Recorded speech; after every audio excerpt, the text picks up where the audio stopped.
Good afternoon, everyone. This is Dr. Val Arkush, Chair of the Montgomery County Board of Commissioners. I'm here today with Commissioner Ken Lawrence.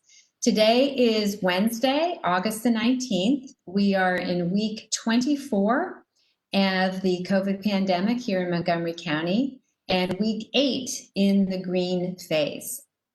Since the August 18th press release, we have had 40 new cases of COVID-19 reported in Montgomery County, which brings us to a total of 10,351.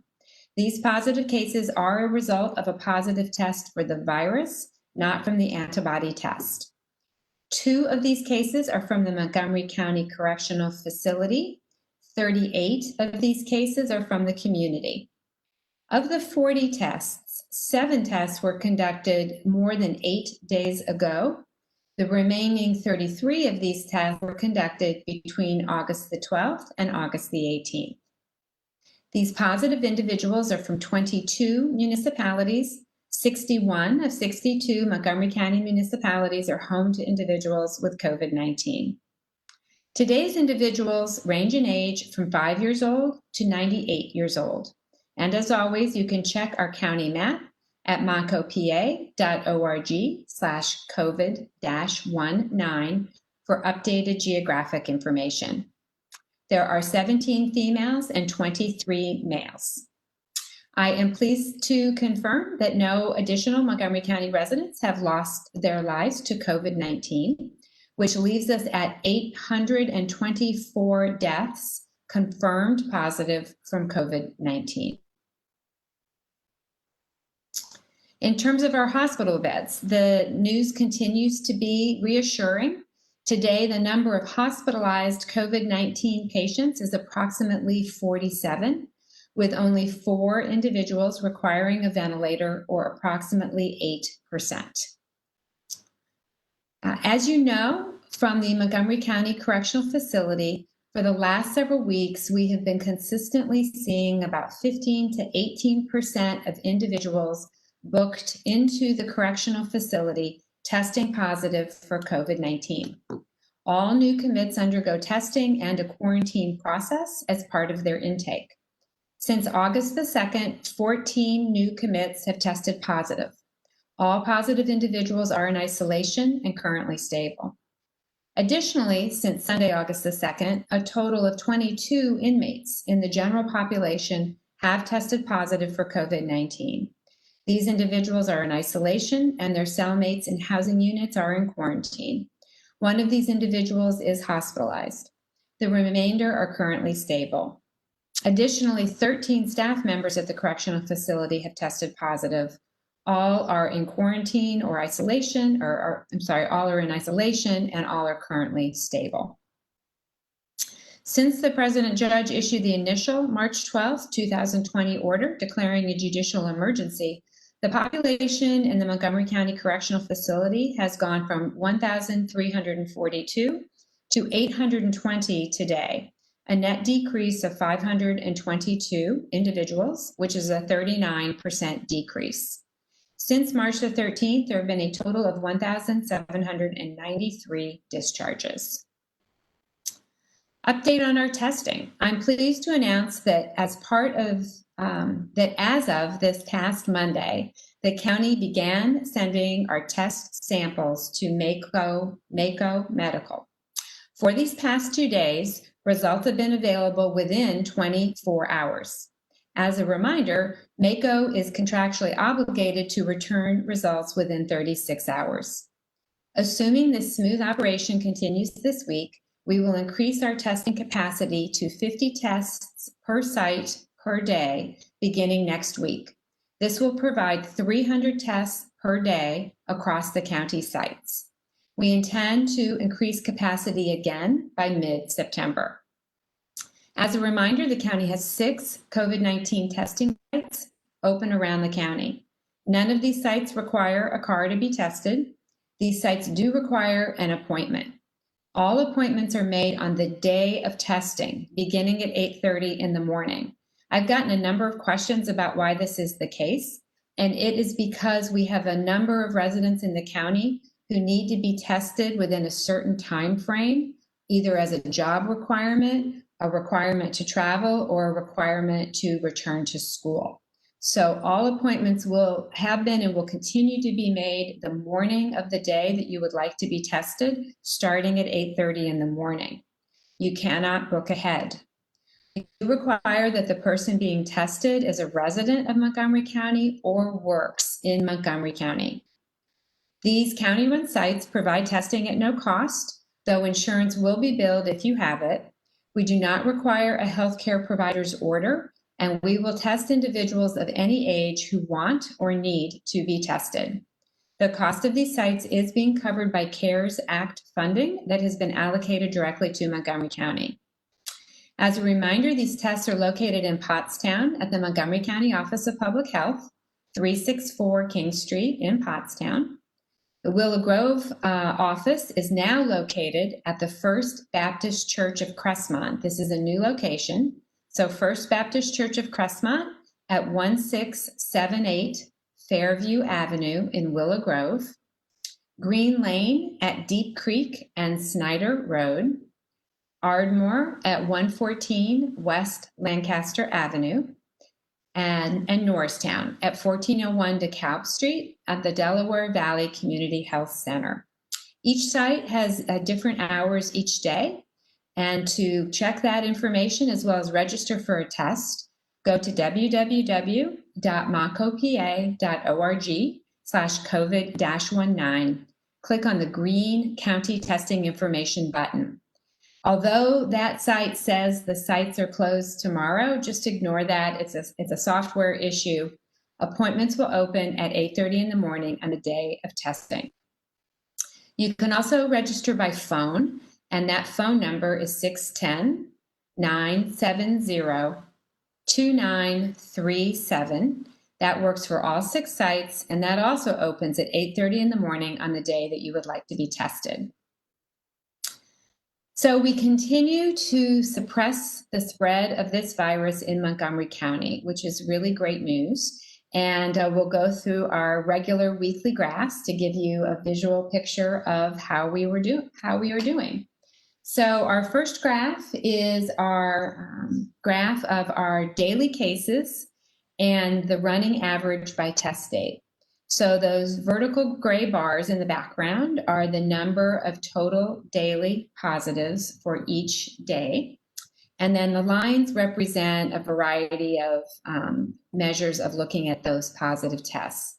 So the solid red line is our total 7-day average. The pinker line is the total 14-day average.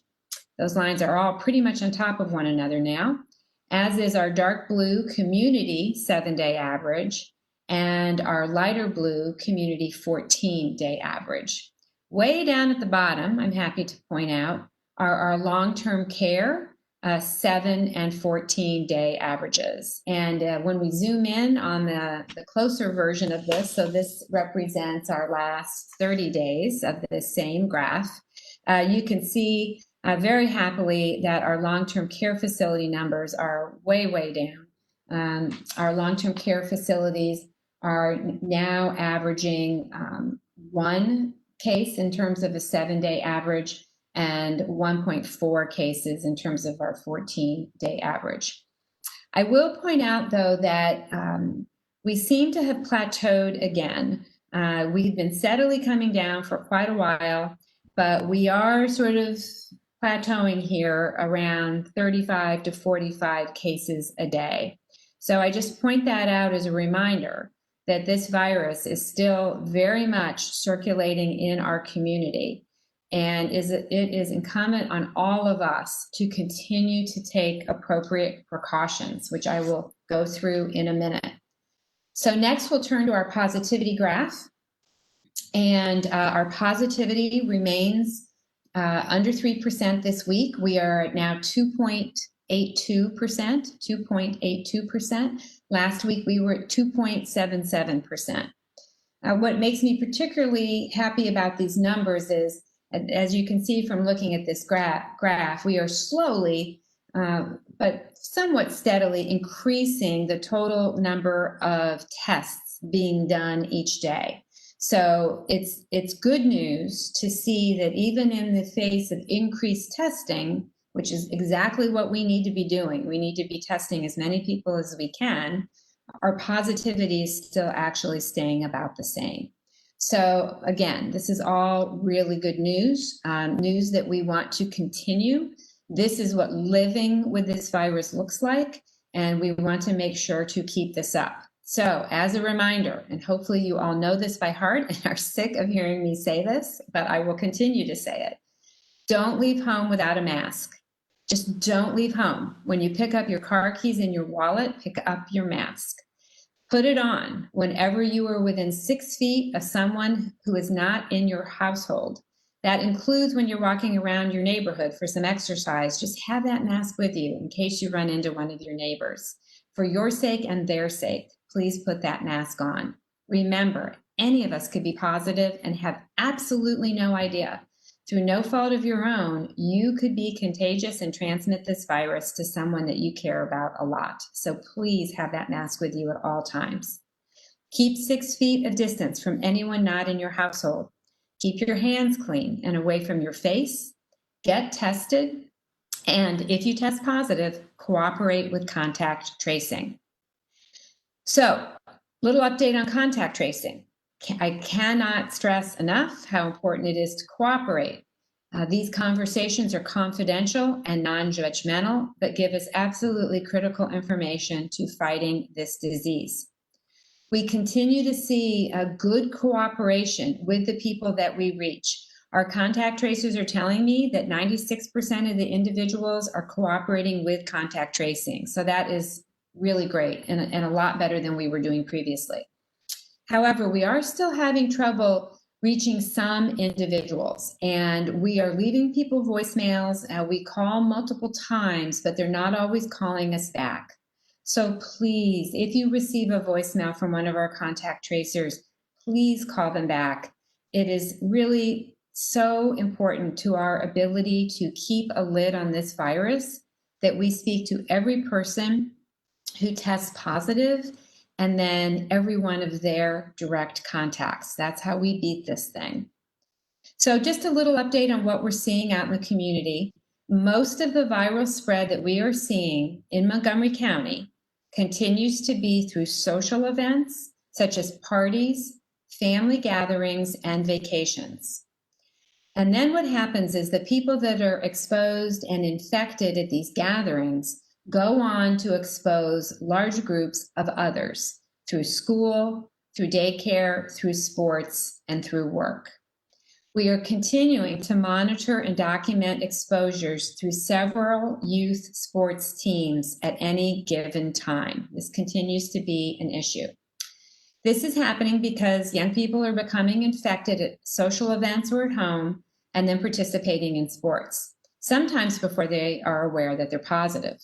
So we're not yet seeing a lot of spread within the sports teams due to exposure at practice or games. But this may also be a result of quick actions taken by schools and youth sports leagues to work with the county as soon as the exposure is known to cancel events and quarantine players and coaches.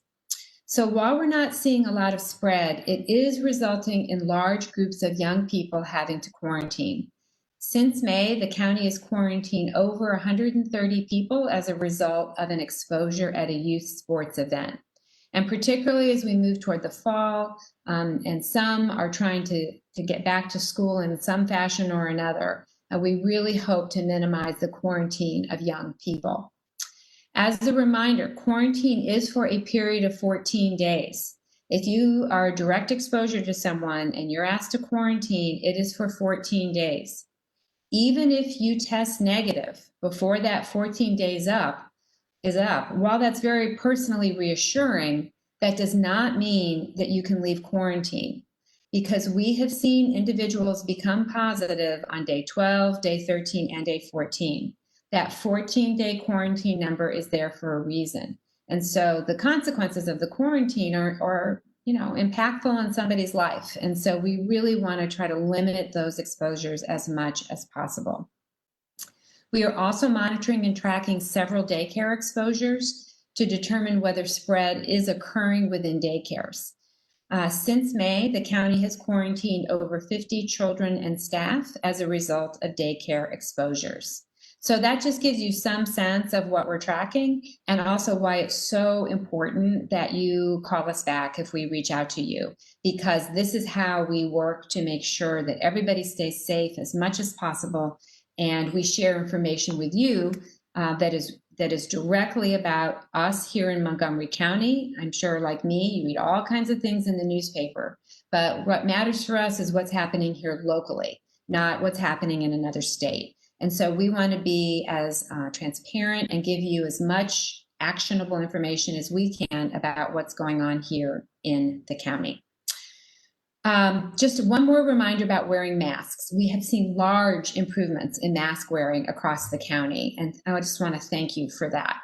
Our small businesses do continue to reach out to ask us, to ask you, to please wear a mask inside of all businesses. These small business owners are doing everything they can to comply with existing orders and stay open, including wearing a mask all day themselves. Remember, they are at risk of losing their license for non-compliance. So unless you have a specific condition which could prevent you from wearing a mask, please respect these businesses, which are just starting to get back on their feet. And by the way, if you go into a business, any place of business, large or small, that is not complying with the guidelines, please take your business to a place that is, because complying with the guidelines is expensive, it's cumbersome for the business owners, and that's where we should be taking our business, is to these businesses that are doing it right and helping keep our entire community safe.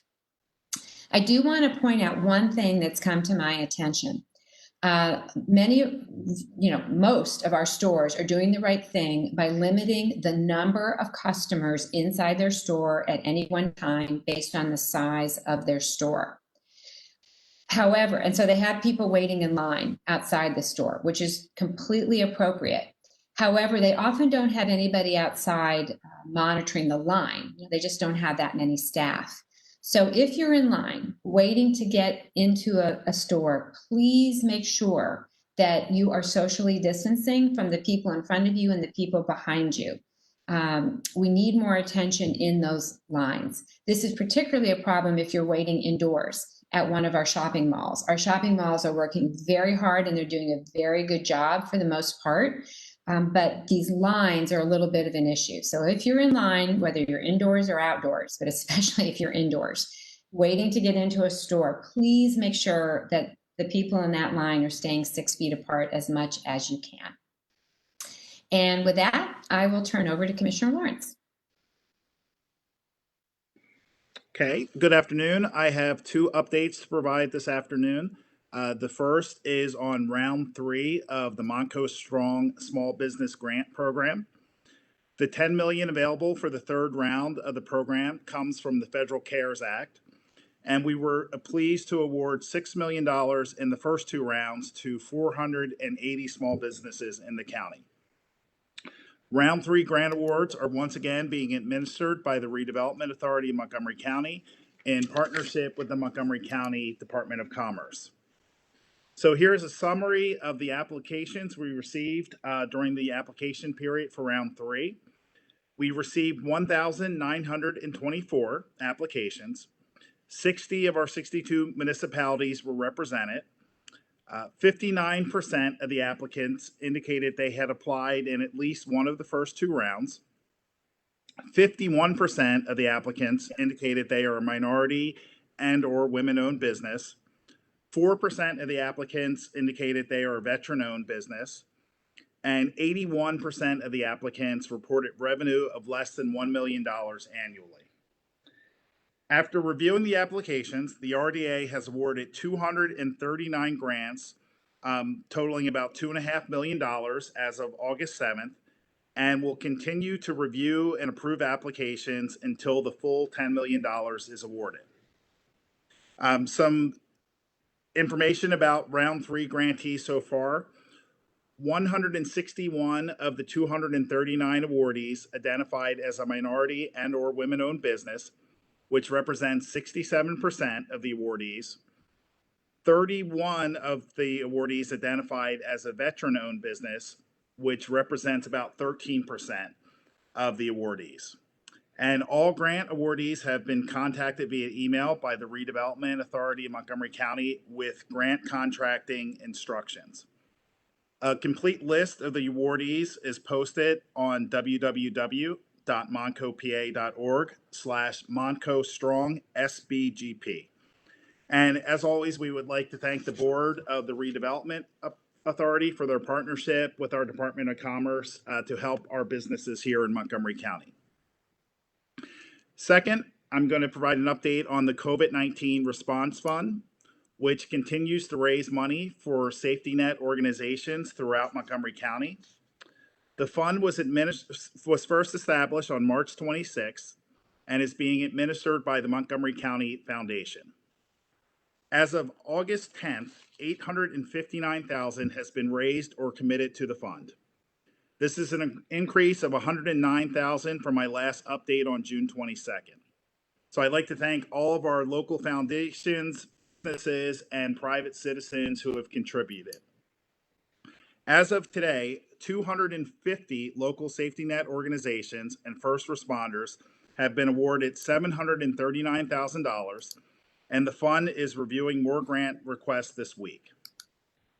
This is a community-wide effort to support the immediate needs of residents who continue to be hard hit by this pandemic. Grants of up to $5,000 are being reviewed and processed on a rolling basis to safety net organizations and to our first responders.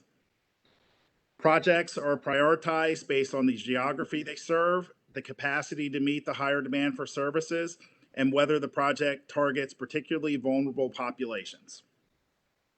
Grantees so far have included food pantries, senior care programs, rent and utility payment programs for low-income residents, behavioral health care and telehealth services, ambulance services, child care for healthcare workers, domestic violence services, protective personal equipment purchases for nonprofits continuing essential in-person services, and emergency shelters. So even though we are in the green phase, funds are still needed to support the ongoing efforts of our first responders and the social safety net providers who are still helping those of us who have been impacted most severely by the effects of COVID-19. If you are able to help support the need and high demand for grant requests by making a tax-deductible donation, you can find more information at www.montcopa.org/COVID-19.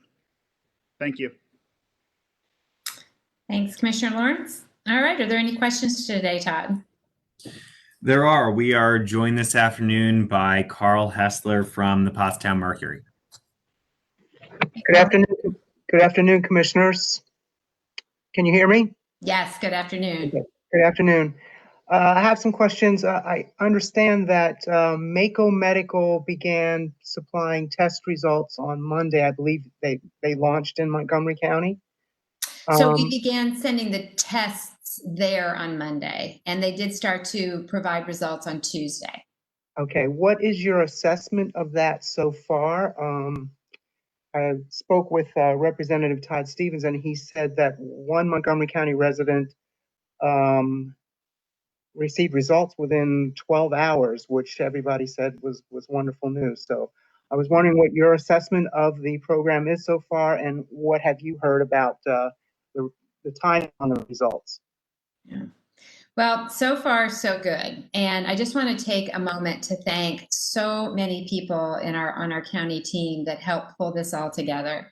Dr. Al Wong, who's listening on this call, was really instrumental in getting this set up, particularly a lot of the IT interfaces that we needed for the patient registration and other components of this.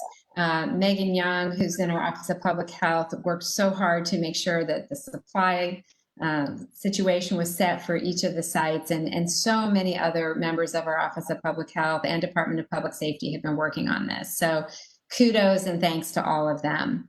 So as I said, so far so good. We did send the first batch of, I think, 156 tests to Mako Monday evening. And I myself heard from some constituents who by 8 o'clock on Tuesday morning had gotten a text message from Mako that their results were available through their patient portal. And we had a similar experience with the tests that were conducted yesterday.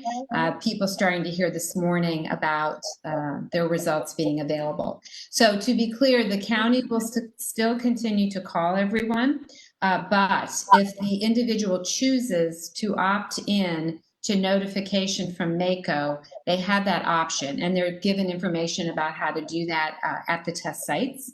And if they do choose to opt in, they'll receive a text message from Mako when their results are available. So really pleased about this. I do just want to remind everyone, though, that they do have 36 hours to get test results back from the time that they receive the test samples. So we're hoping that, if there aren't issues with transportation or things like that, that we will continue to see very timely results, which we just couldn't be happier about. This has a significant impact on our ability to do contact tracing that is quick and will notify people right away that they're positive, and then that just gets us that much closer to their direct contacts to get them into quarantine. And this is how we will continue to suppress this virus. And they take the tests from all 6 of the county sites. Is that correct? That's correct. Okay. And how many tests do you think you're administering each day combined from all 6 sites? So right now, each site has 30 tests per day, so a total of 150. This coming Monday, we are going to 50 tests per site each day, Monday through Friday. So we will be able to offer 300 tests to our residents across the county starting Monday. And then our eventual goal is to get up to 100 tests per site. That is probably mid-September that we're looking at that. Okay, thank you. That's all I have today. Thank you, Carl. Next, we have a couple questions from reporters who could not be here with us this afternoon. The first one is from Kevin Tierney from Burb Media. He asks, can hospitalizations be added to the county's dashboard and updated on a weekly basis? Kevin, we can look into that. The challenge is that we don't get that information directly. We actually get it from a state site, but that's something that we can look into. We're trying to make things as automatic as possible for our staff because of the very, very large amounts of data that we're posting every single day. And I don't know that that is one that could be automated, but we're happy to look into it. The next question is again from Kevin Tierney from Burb Media. Since we last asked, daycares and camps had 10 cases since July 1st. Has that number changed? I don't have that number in front of me, but we will get that number from our contact tracing team and we can get that back to you. The final question is from Jim Melwert from KYW. He asks, on Friday, Chester County's Health Department recommended that all schools in Delaware and Chester counties start the year virtually until early October. Is Montgomery County considering any updated guidance like that, or have you put out all that you plan to put out? We are not planning any updated guidance similar to what Chester County's Health Department put out. And just as a reminder for people, Delaware County does not have a health department of their own. And so Chester County has been serving as their health department on some matters. But we are not planning on putting out guidance like that. And all of the guidance that we have put out is available on our website. And of course, as I've discussed many times, we've been working very closely with our school superintendents in the development of that guidance. And so they all have it, as do all of our school boards. That concludes our questions for today. Okay, great. Well, thank you, everyone. Thank you, Megan. And we will see you all next Wednesday at 3 p.m. Stay safe.